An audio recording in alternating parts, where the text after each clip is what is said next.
call these three little girls my miracle babies.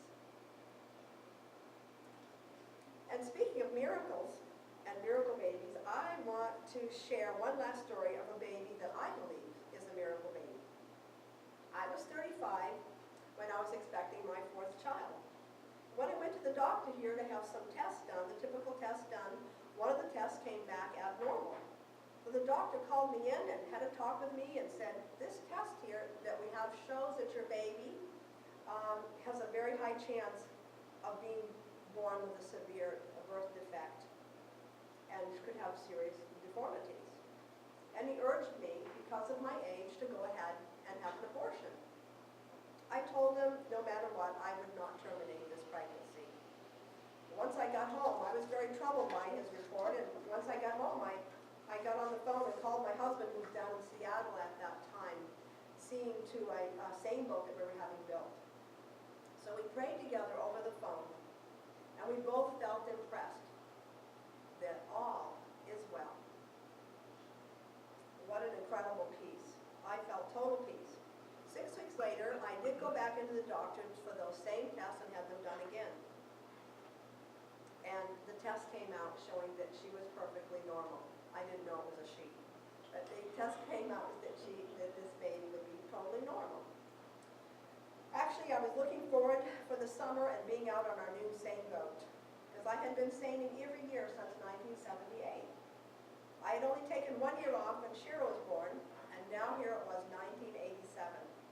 Little did I know that this pregnancy and this baby were in for a very exciting summer. I was about 5 months along and able to do all the deck work and things that I'd always done before. During one of the sets, as we were out fishing one day, I was walking across the empty deck, and I slipped on this jellyfish that was clear colored. And I just slipped and just fell flat on my back and hit the back of my head. And I just laid there for just a few moments. I just laid there thinking, what's going to happen? And finally, one of the crew, everybody just stopped and they came over and helped me get up. Again, I had this peace that all was well.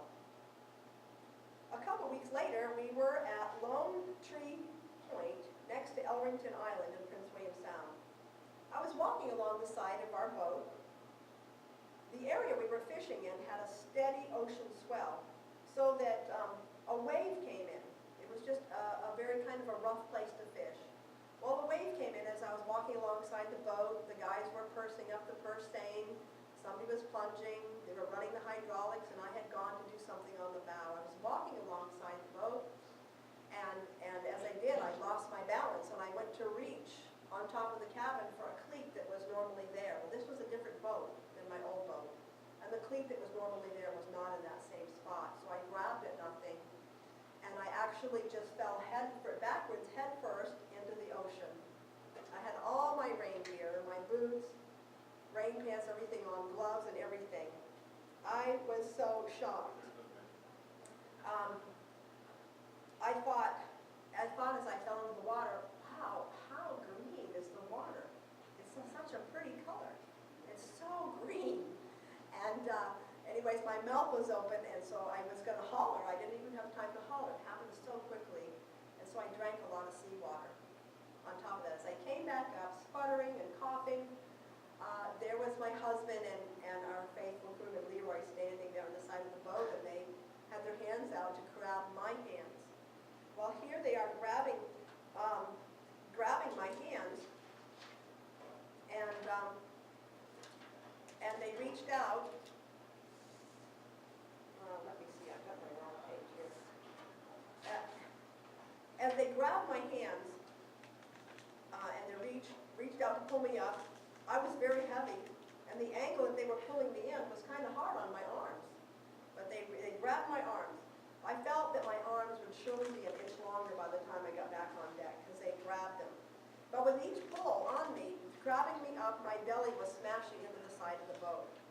After 5 minutes of this, they finally got me back on board, and I didn't know whether to laugh or cry, so I did both. This baby was certainly being watched over, and this was a rough time. Maybe I didn't belong on the boat.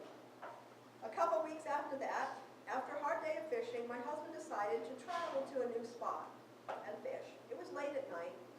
He was up in the top house driving. I was below in the stateroom reading, and our crewman and our 3 children were actually asleep up in the bow of the boat. We were going full speed ahead, and anyways, about 30 minutes later, we suddenly hit the beach of Olsen Island. My husband had fallen asleep at the wheel. We were all rushed out on deck to see what we had hit, and we were all speechless as we looked to our left and to our right, and all we saw were huge boulders and huge rocks. There's really not too many beaches on Olsen Island, and it was such a miracle. As we stood there, we were totally in awe. I knew that someone surely loved us and was watching over us and steering that boat while my husband had a cat nap. The strange thing also was that there was actually no wind. It was a very nice evening, very flat, calm. But in front of the boat on each side, there were some tall trees up on the rocks. And I could hear the leaves of the trees were just wildly waving. They were making quite a noise. It was almost like somebody was standing there shaking the trees, and the leaves were just wild. And it was pretty awesome. A very reverential awe came over us. How thankful we were. You know, it took us about 20 to 30 minutes with the jitney pulling on us and with the boat in reverse going full speed just to get us out of that beach. We have been going so quickly. I am so thankful. There's so many times when the Lord's watched over us. Well, the rest of the summer went pretty smooth.